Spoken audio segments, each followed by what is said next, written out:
Sahabat tani, nggak bisa dipungkirin bahwa setiap proses budidaya tanaman pasti ada aja permasalahan, ya nggak? Dan ini berlaku juga loh pada tanaman padi, ya kan? Mari kita mulai video Q&A episode ke-27 ini setelah intro berikut ini. BAM!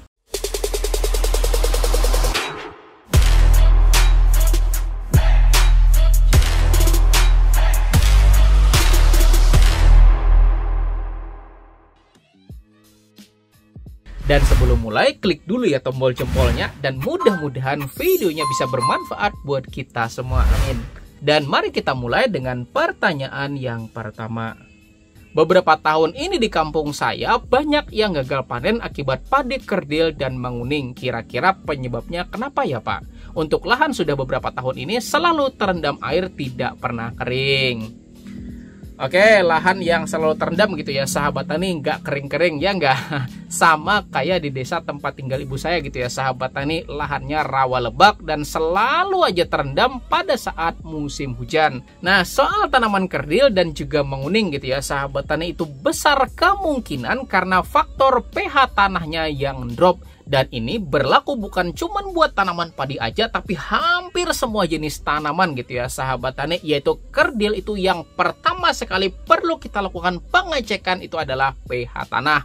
Maka coba cek terlebih dahulu gitu ya sahabat tani. Kalau memang beneran pH-nya drop, maka netralkan baik menggunakan dolomit atau larutan penaik pH tanah pada video yang ini.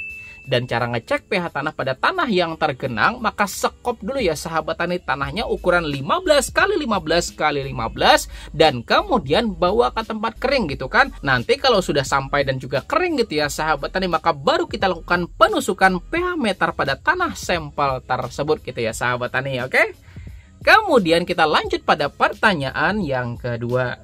Bagaimana cara mencegah hama beluk pada tanaman padi, Pak? Terima kasih jawabannya.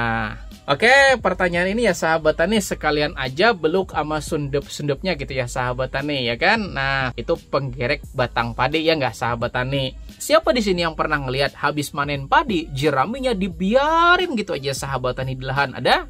Dan pada saat mau tanam baru jeraminya dilakukan pemapasan, ada. Dan itulah ya sahabat tani yang membuat siklus hama itu nggak putus-putus. Makanya sebenarnya pemanfaatan jerami itu selain sebagai kompos, sebagai sumber kalium yang luar biasa, juga mengurangi kemungkinan jadi sarang hama. Jadi ke depannya gitu ya sahabat tani, sebaiknya jerami itu dipapas habis gitu ya sahabat tani setelah kita melakukan pemanenan, dan manfaatkan itu sebagai kompos buat suburkan tanah selanjutnya gitu ya sahabat tani. Dan penyebab lainnya juga bisa karena memang ternyata Anda tanam nggak serempak gitu ya sahabat tani, bahkan panen juga nggak serempak gitu kan, sehingga siklusnya itu nggak putus-putus gitu ya sahabat tani. Maka untuk langkah pengendalian tanaman yang sudah terlanjur terserang bisa mencari insektisida yang berbahan aktif. Yang pertama adalah fipronil, kedua yaitu dimehipo, kemudian chlorantraniliprol dan emamectin benzoat, dan alternatif yang terakhirnya yaitu karbofuran. Dan buat yang bertanya gimana kelesannya pakai metomil Pak? Saya lebih merekomendasikan yang tadi gitu ya sahabat tani. Tapi saran saya gitu kan, sebelum Anda menggunakan pestisida jenis apapun, maka konsultasikan dahulu dengan PPL setempat atau pengamat hama setempat, biar dalam penggunaan pestisidanya itu lebih tepat sasaran aplikasinya gitu ya sahabat tani. Sip? Kemudian kita lanjut pada pertanyaan yang ketiga. Pupuk apa saja yang harus digunakan mulai awal hingga akhir supaya memperoleh hasil maksimal, dan berapa anjuran dosisnya per hektar? Salam petani pemula.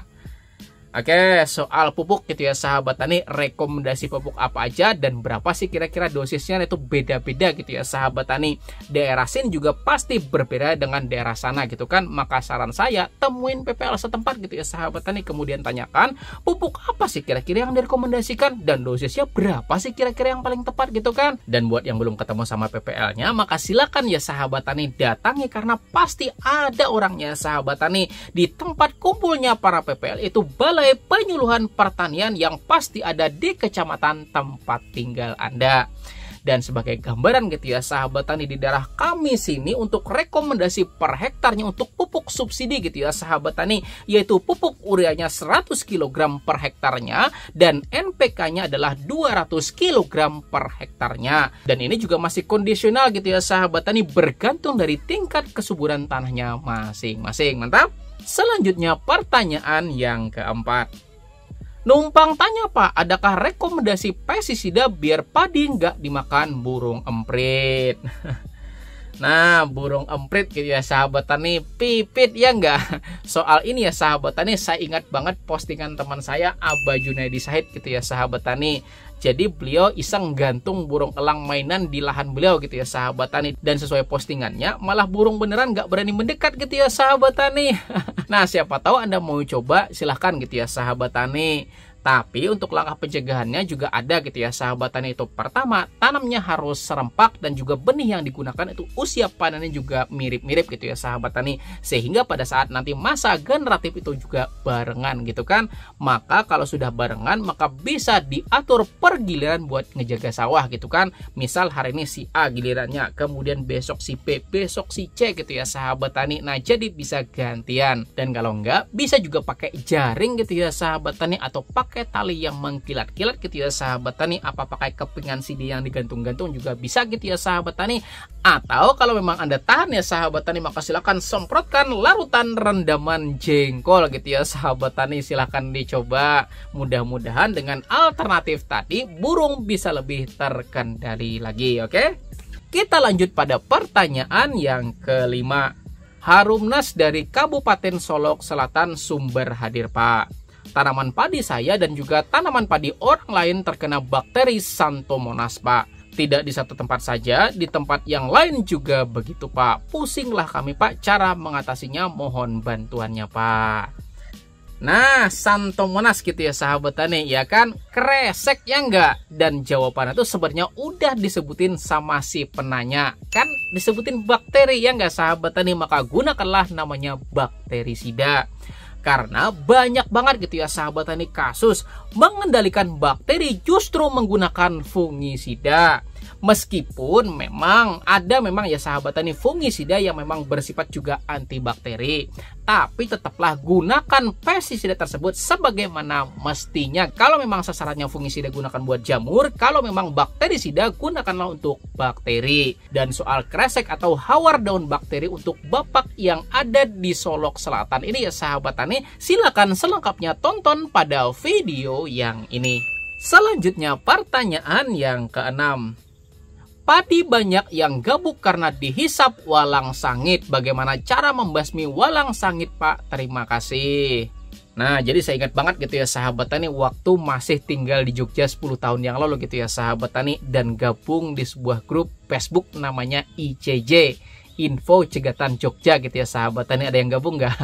Dan setiap ada info cegatan gitu kan, pasti ada aja ya sahabat tani yang posting, awas di daerah sini ada walang sangit katanya.